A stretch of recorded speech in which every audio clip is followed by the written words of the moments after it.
انہوں نے اس وقت چادر کیوں اوڑھی، اس کی وجہ بتائی گئی کہ اورنگزیب کے لشکر میں حضرات یوسفین، حضرت سید یوسف الدین اور حضرت شریف الدین رحمۃ اللہ علیہ موجود تھے، جنہیں دیکھ کر آپ نے حیا کی تھی۔ نام آپ کا جو برہنہ ہے اس کی وجہ اور اس سلسلے میں تفصیل سیرت کی کتابوں میں ملتی ہے کہ عالمگیر کے زمانے میں عالمگیر جب گولکنڈہ پر حملہ کرنے کے لیے یہاں آئے تو عالمگیر کی فوج میں جو فوجی تھے ان میں حضرت یوسف بابا شریف بابا رحمۃ اللہ علیہ بھی تھے۔ تو جب فوج عالمگیر کی گزر رہی تھی اور برہنہ شاہ صاحب قبلہ رحمۃ اللہ علیہ اپنے چادر کو اڑے ہوئے نہیں رہتے تھے، لوگوں نے دیکھا آپ کے ایک مرید سے آپ نے پارچہ یعنی کپڑا طلب کیا، کپڑا لے کر آپ اپنے جسم پر ڈال لی۔ کپڑا آپ نے جسم پر ڈالا اور اس کے بعد جب وہ فوج آگے بڑھ گئی تو آپ نے جسم سے کپڑا ہٹا لیا۔ تو اس سلسلے میں آپ کے وہ صاحب پارچہ مرید جنہوں نے کپڑا آپ کی خدمت میں پیش کیا تھا، انہوں نے پوچھا کہ حضرت آپ تو کپڑا اوڑھے نہیں تھے، لیکن ایسی کیا وجہ ہوئی کہ کچھ دیر کے لیے جب فوج گزر رہی تھی آپ نے کپڑا طلب فرمایا اور زیبتاً فرمایا؟ تو اس وقت حضرت برہنہ شاہ صاحب قبلہ رحمۃ اللہ علیہ نے یہ جواب دیا، جب عملی طور پر آپ نے یہ جواب دیا کہ اس مرید کو اپنے بغل کے قریب کر لیا اور حضرت کی قربت کی برکت سے اس مرید نے دیکھا کہ جتنے فوجی گزر رہے ہیں وہ سارے کے سارے کچھ کتے کی شکل میں ہیں، کچھ بندر کی شکل میں ہیں، کچھ بکری کی شکل میں ہیں، کوئی کچھ اور جانور کی شکل میں ہیں، لیکن اس میں سے دو ایسے لوگ ہیں جو انسان کی شکل میں نظر آ رہے تھے، اور وہ انسان کی شکل میں نظر آنے والے دو فوجی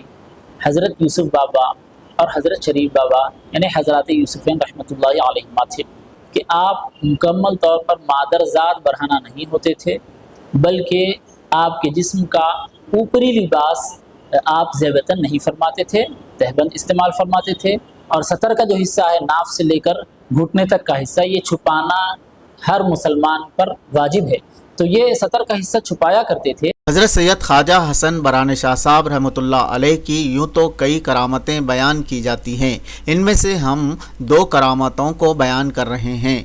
بتایا جاتا ہے کہ سلطان محمد عبداللہ قطب شاہ کے ایک وزیر کے ایک ملازم نے اولاد کے لیے حضرت برہنہ شاہ صاحب سے دعا کی درخواست کی تھی۔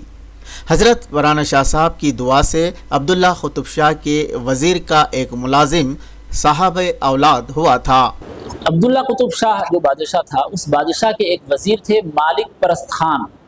مالک پرست خان کا ایک ملازم حضرت برہنہ شاہ صاحب قبلہ رحمۃ اللہ علیہ کی بارگاہ میں حاضر ہو کر کہنے لگا کہ حضرت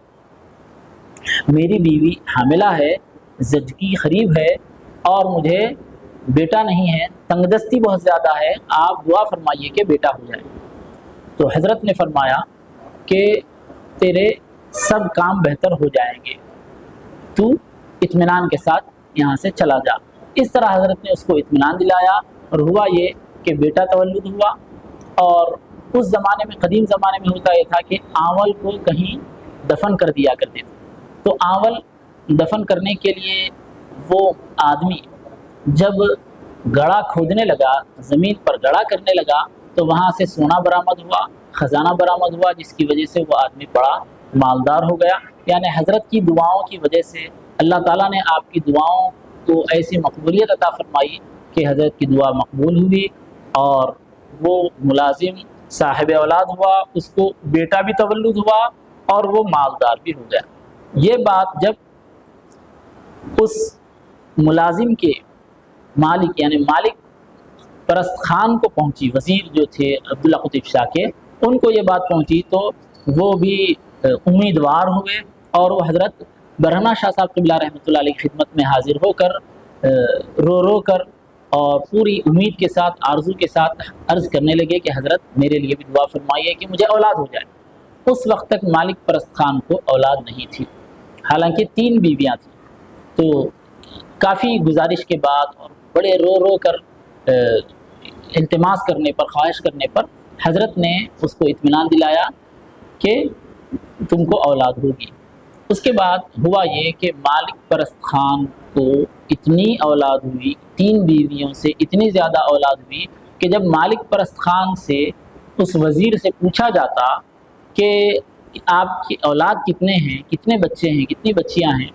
تو وہ یہ جواب دیتے کہ میں اپنے منشی سے پوچھ کر بتلاتا ہوں۔ حضرت برہنہ شاہ صاحب رحمۃ اللہ علیہ کے بارے میں کہا جاتا ہے کہ آپ جلالی بھی تھے اور جمالی بھی۔ آج بھی درگاہ شریف کی زنانی گیٹ کے پاس ایک کرامت کی نشانی موجود ہے۔ بتایا جاتا ہے کہ ایک چور نے درگاہ سے غلے کی چوری کی کوشش کی تو غلے میں موجود اشرفیاں گر پڑی اور چور کی ایک آنکھ زمین میں دھس گئی تھی، جس کی کچھ نشانیاں آج بھی دیکھی جا سکتی ہے۔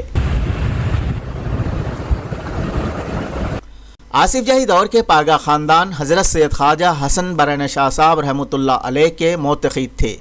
اور یہی وجہ ہے کہ بیشتر پائیگاہ خاندان کی آخری آرام گاہیں درگاہ حضرت برہنہ شاہ صاحب کے قریب واقع ہے، جسے پائیگاہ ٹومس مخابر شمس العمرہ کہا جاتا ہے۔ پائیگاہ خاندان کی وصیت کے مطابق ان کی مزاریں درگاہ حضرت برہنہ شاہ صاحب رحمۃ اللہ علیہ کے قریب تعمیر کی گئی تھی۔ 1000 ہجری میں آپ کی ولادت ہوئی اور 1064 ہجری میں آپ کا وصال ہوا، تو صرف 64 سال کی آپ کی زندگی رہی، لیکن آج تقریباً 400 سال ہو رہے ہیں۔ 482 یا 83 سال 382 یا 83 سال ہو چکے ہیں، تقریباً 400 سال ہو رہے ہیں، لیکن حیدرآباد کے مسلمانوں میں، دکن کے مسلمانوں کے دلوں میں آپ کا نام آج بھی زندہ اور پائندہ ہے۔ اللہ تعالیٰ سے دعا ہے کہ پروردگار عالم ہم کو حضرت کے نقش قدم پر چلتے ہوئے شریعت پر عمل کرنے کی توفیق عطا فرمائے۔ سیرت اولیاء سلسلے میں ہم مزید دکن کے اولیاء اکرام کی سیرت اور کرامات پر تفصیلی رپورٹ پیش کرتے رہیں گے۔ آپ دیکھتے رہیے سیاست ٹی وی۔ فی الحال اس پروگرام میں بس اتنا ہی۔ آپ کے میزبان محمد ارشد کے ساتھ کیمرہ مین سید مبین کو دیجیے اجازت۔ اللہ حافظ۔